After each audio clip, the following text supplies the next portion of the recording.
To start to comprehend how the universe came into being, we first have to imagine its opposite.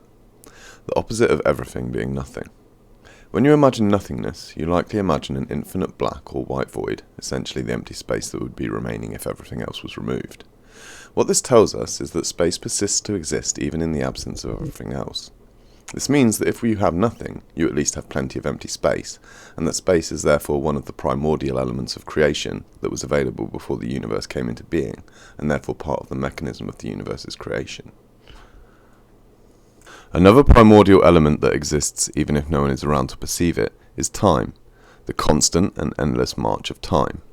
I'm not referring to the recorded calculation of linear time, of clocks or human systems of temporal records, but of time as a raw element of creation, of entropy, of the movement of things, the cycle of things, of the death and rebirth of things, and most importantly, time is the fourth dimension that we as beings in this reality move through. Where there is space, there is time.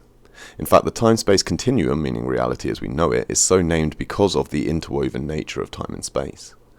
Time is the greatest of all alchemists and the ultimate catalyst of change. By this I mean that over a long enough period of time, everything is subject to change. Nothing we know of is truly time-proof, as even space is warped and devoured by time. A third fundamental or primordial element of the universe's creation is energy. It is a scientific fact that energy cannot be created or destroyed, but does pass from vessel to vessel, and that therefore energy in one form or another must always have existed. I postulate, since energy is responsible for unifying effects such as magnetism, that energy is one of the binding forces of the universe, perhaps even the force that binds time and space together. Energy is also a volatile and mutable force that is easily subject to change over time. And finally, a more intangible force can be considered at work in this arrangement, and that force is chaos, or chance, from which new orders may emerge. It is the inherent possibility that something different can or might happen, the essence of creation, the raw potential of things to be set into new motions, uncertainty and the very mechanism of evolution even on an astral scale. Between these four primordial elements, it becomes apparent that over a long enough period of time, the mutable elements of space and energy are forced to move, change, and alter state through the laws of possibility and probability that are order emerging from chaos. We can say for certain that these were the elements at play at the beginning of the universe, but as far as I know, we can only guess at the original arrangement of things before there was the explosion or Big Bang that set our known universe into motion. What I mean is that we cannot easily tell if the Big Bang was one giant explosion or many smaller explosions. If the energy was produced of one giant orb of energy reaching critical mass or many widespread smaller orbs of energy reaching the same state of explosion. I would suggest and suspect, however, that the energy produced from the Big Bang was sourced by one single ultramassive white hole and generated from a singular source. So I would suggest that at the very beginning of the Big Bang, into an empty vessel of space, a white hole tunneling from a future point in time-space to this prior empty point in time-space ejects from its subspace tunnel the energetic mass of a prior universe condensed back into energy, now crowning out of this rip in space-time to refill the empty vessel. And as the energy comes out of the stream thick and fast, and as the sum total of all energy in creation, it inevitably reaches a point of stress where an infinite expansion is not an option and an explosion occurs. This is similar to overfilling a balloon with oxygen, or twisting a rope until it reaches high enough tension to break. As the energy explodes outwards, it releases protons of light, and those protons collide with one another into nuclear fusion, which in turn is generative of hydrogen, which can achieve gas, liquid, solid and plasma states, and is the main chemical trigger for stars burning hydrogen in nuclear fusion reactions, alongside other gases including oxygen, which should also suggest that air and water are fairly common throughout space and ultimately helps to explain the existence of ice and water planets and space debris such as comets and asteroids.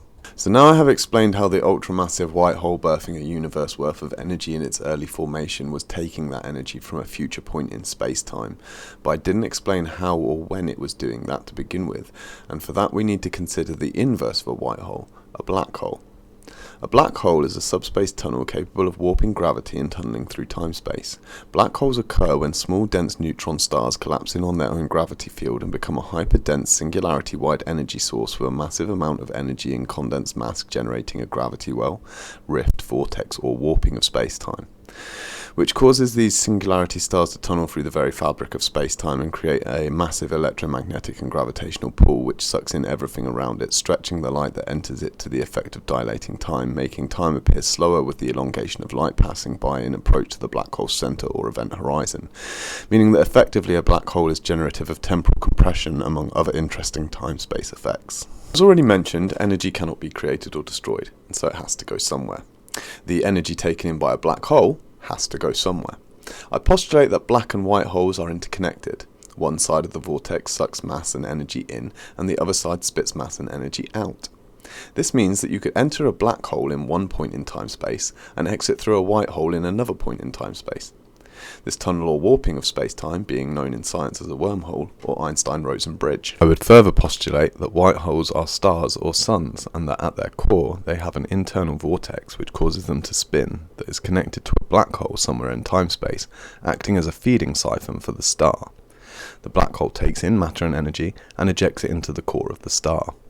The star forms from the ejected energy because it cannot escape the flow of the vortex at its exit point. It forms around the vortex as a mass of energy in a spherical shape following the vortex pattern that also becomes the internal axis the star spins on. A star grows or shrinks depending on how much material its black hole is devouring, and can switch places with its black hole in time-space by inverting polarities and collapsing the white hole into a black hole to start sucking in matter and energy from its previous solar system, while appearing in space as a star or white hole where there was previously a black hole. In essence, the black hole and the white hole trade places as the polarities of the vortex invert.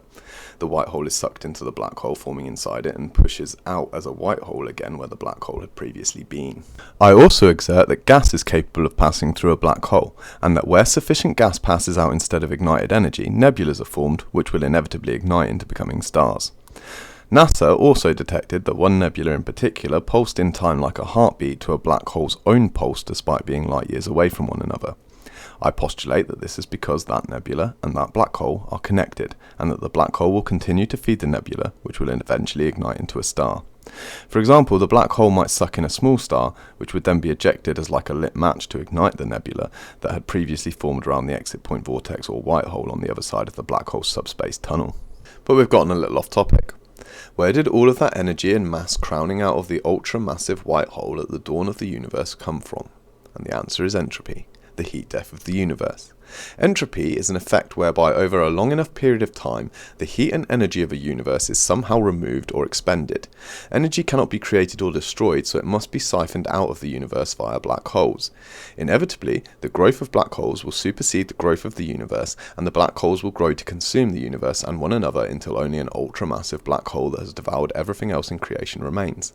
And then with nothing left to feed upon, it begins to feed upon the energy of its own spin, becoming smaller and smaller until it ultimately seals itself up, leaving behind an empty universe of space and potential, which is then reseeded by the emerging white hole of that black hole as the energy is pushed out of the subspace tunnel towards its destiny at a point in time-space where the Big Bang occurs. And this has possibly happened infinite times already. In simple terms, a black hole eats an entire universe and kicks out all of that mass as energy as a white hole at another point in space-time that becomes the Big Bang, which seeds the creation of the universe to be fed upon by the black holes in the future, in the first place. So, such a concept is hard for humans to fathom since we are subject to the passage of linear time and do not easily comprehend this ancient cycle of creation and destruction. This theory of black holes devouring the dying universe into a singularity of energy and then reprocessing that energy into the void left behind is known in science as the Big Crunch theory.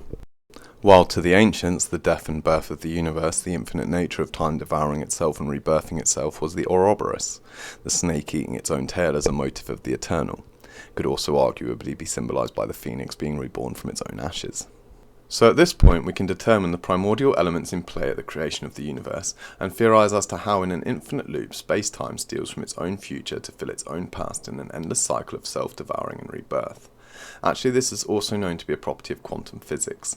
It is known that nature abhors a vacuum, and if a true vacuum is created, then it has been observed that space-time will borrow from some point in its past or future two atomic particles and collide them together to fill the void.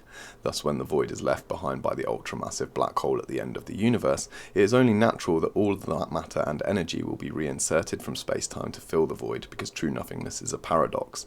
Were it to sustainably exist, nothing would exist, and the whole universe would come undone.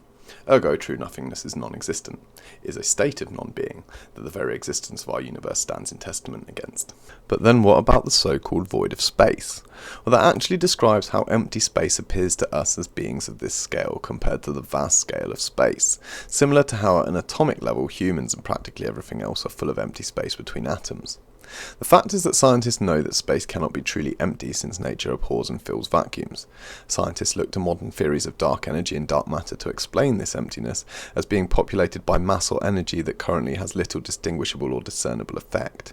Dark energy and dark matter are theories proposed by scientists to explain background energy in the universe as yet undetectable to science that permeates all existence in space, like the ether of the esoteric teachings wherein the spirits or demons or angels reside. An intersecting dimension of experience that crosses over into our reality but is not yet understood well enough by us to be detected technologically, or is otherwise beyond the reach of technological advancements. Dark energy and dark matter is also postulated to explain the process of accelerated universal expansion as opposed to the model of rapid deceleration that science had previously proposed. However, I would argue that both processes happen inevitably. The universe spins all the way out one way and then inverts its spin the other way. At one end, the white hole explodes into the Big Bang, and at the other end of the spin, the black hole devours all of space in entropy in a never-ending cycle between the two extremes and everything that plays out between them. It is interesting to take note that these unknown variables are merely guessed at by scientists, having to admit that they simply do not have the answer to their own questions. They rely instead on theory and theoretical properties of the universe assumed to exist in order to support their own scientific model of universal understanding, meaning that while they have an idea of how the universe operates and some of it must be correct, it relies entirely on the existence of a substance that they cannot yet prove the existence of. Dark matter does not interact with light or electromagnetic fields and is detectable as anomalies in gravitational fields and may help to explain the evolution of the universe and galaxies. However, it is extremely difficult to detect or create in a lab, and most scientists believe it to either be some new unknown particle or the effects of primordial black holes. So our universe exists as an expansion of energy into light and phases of matter across the infinite expanse of space-time. But really, what is space-time? Other than the three dimensions of physical space that we exist and move within, and the fourth dimension of time which we move forward through, the short answer is we don't really know. But one of the most intriguing models for what time-space is, or is composed of, is called superfluid vacuum theory, and postulates that time-space is a form of superfluid, which then begs the question, what is a superfluid? Well, fluids or liquids can be classified by their viscosity. A fluid with a high level of viscosity behaves like syrup and flows slowly in a very limited capacity. A liquid like water has low viscosity, which allows it to move and flow very freely, but a superfluid is a liquid with no viscosity, which means that it flows without any kind of physical resistance against its flow and continues to flow infinitely without loss of kinetic energy. Any vortexes created within a superfluid substance also continue without loss of kinetic energy for at least an imperceptibly long period of time, potentially forever. If space-time is a free-flowing superfluid expanding and spinning out endlessly with black and white hole vortexes suspended within it, then this may help to account for how the universe behaves fundamentally, and is the model of the universe that I subscribe to, since it makes the most sense to me that space-time is a superfluid in constant motion. The ancients too would side with this theory, as time and space are both mentioned variously to be twin great oceans and lovers in ancient mythologies, such as Tiamat and Abzu in the Sumerian myths. Although there are problems aligning Einstein's theory of general relativity and special relativity with a spinning universe. The fact is that the universe is spreading out in all directions simultaneously, and that everything within it is spinning. From a particle and cellular level, it is observable that atoms and particles will spin. The double helix structure of DNA that gives encoding to cells to function in the way that they are designed to is also a product of spin, where the two RNA strands that compose DNA spin round one another. The formation of embryos and plants, in the rings inside trees and the shells of sea creatures, and in the very weather, the phenomena of spin is demonstrably apparent. The planet itself is spinning. Most planets do spin. The sun and most of the stars spin. The black holes and the galaxies all spin, and in this infinite spiral of creation spinning on its axis, I therefore propose it is only natural that the universe containing all of this spin is in itself spinning, and that while Einstein is undoubtedly a mathematical genius I cannot compete with, no one is correct about everything, and some oversight or undersight one way or another may have led to this confliction. I can only suggest what I perceive from reality around me, and the universal spin is inherently apparent to me. However, I also found out doing research for this that, in fact, when observations made by Edwin Hubble in 1929 showed that the universe is expanding and not static, Einstein reportedly referred to his failure to predict the idea of a dynamic universe in contrast to his model of a static universe as his greatest blunder. Also consider that the universe could be a type of holographic fractal phased into its various states of physical existences. I believe that light and light-based encoding underpins everything physical and visible, but also everything invisible or intangible also. That, for example, a fire may have a cone of light around it that is invisible to us, but generates the effect of fire in this reality. This is a similar process to how video games have things like invisible spawn points that are programmed to spawn creatures. So then also the human being has a light-based encoding, and so do animals and plants and everything else. But when I describe the universe as fractal, I really mean to suggest the existence of a kind of cosmic mirror, that the microcosm and macrocosm of creation are mirrored in one another. The universe follows the same designs for the cellular level of reality as it does for the wider astral levels of reality. So it is that there are natural patterns that reappear and manifest throughout the universe, such as described in the image, where the human eye appears like the nebula, the death of a star and the birth of a cell are a mirror, and that the observable universe apparently resembles neural clusters within the brain cells. This may even ultimately suggest that our universe is part or particle of a greater living being or entity of an astrobiological nature that we exist within as like its cells. It seems paradoxical, but it is also possible that such a creature could exist within this universe that is its own internal cellular structure, meaning also that its death within the universe would spark the entropy happening in the universe as the cells within it begin to die, and that this could have already even happened or will happen in the future, though I appreciate this is a very surreal concept to wrap one's head around. When considering the universe, it is also worth noting how the word seems composed of the words unity and verse, as in one song, or a united attempt to sing. This may relate back to ancient religious views of creation where deities, God, or the choirs of angels sung or spoke creation into being as a testament to another layer of the universal reality, to vibration, frequency, energy, intention and harmony, all resonating together into form, just as in the Bible where in Genesis God speaks, "Let there be light," and there was light, and in the Judaic alchemy where in emulation of this it is believed that vibrating the Hebrew letters correctly and in the right order can have an effect on the physical state of things to be transmuted or changed through this process, or otherwise to create form from intention as God did to speak matter into creation, because the Jews believe that the world is composed of the Hebrew letters. Interestingly, the magic phrase abracadabra is of Hebrew origin relating to this esoteric theory and means "I create as I speak." Now that I've spoken about the creation and death of the universe and how it likely occurred for infinite different possibilities and timelines to play out across infinity, where every possible outcome can come to fruition, and that despite the human perception of linear time, is my belief that relatively these timelines occur simultaneously to one another on infinite repeat as parallel dimensions, each one destined to replay the same events in the exact same manner as before, together forming an infinite multiverse of possible outcomes, all being simulated by the source of all energy and consciousness that we call God, Goddess, or the One, the Logos, the Supreme Creator, the Architect of reality, for the purposes of experiencing itself. Experiencing these outcomes, as there is little else for such a highly evolved consciousness to do except create, exist, and experience the creation. I believe, therefore, that we and everything in reality is sacred to one degree or another in its relation to its divine origin in the supreme consciousness, though some things are clearly more removed than others from divinity. The supreme consciousness, the greater macrocosm that contains the infinite multiverses of individual universes playing out, is perhaps better referred to as the omniverse, as the notion of a divine deity or creator sits poorly with many modern people, and it's my intention here is not to put forward another religious cult belief. The omniverse then describes the sum total and composite of all the multiverses into a singular source or realm of pure, unrealized creative energy that these pockets of physical reality flow within, are generated from, and pass through into being reborn, and that each star is therefore a cosmic mirror of this higher energetic sphere of energy flowing into physical creation. And likewise, it is true that all matter in the universe is composed of stardust, being generated from the chemical and physical reactions within stars, in the same way that all reality is generated from the omniverse. The omniverse too is likely one in a sea of omniverses in a greater reality, and then upwards and onwards ad infinitum until the beginning and end meet contained neatly within one another. Though again, I appreciate that such concepts are fairly mind-bending to the human psyche and offer little comfort to anyone. So anyway, that's it for part 1. I hope I've captured some interest here and that people will tune in to listen to part 2, Origins Genesis, which will focus on the formation of early planet Earth and the beginnings of life on Earth and the evolution of life on Earth into early hominids.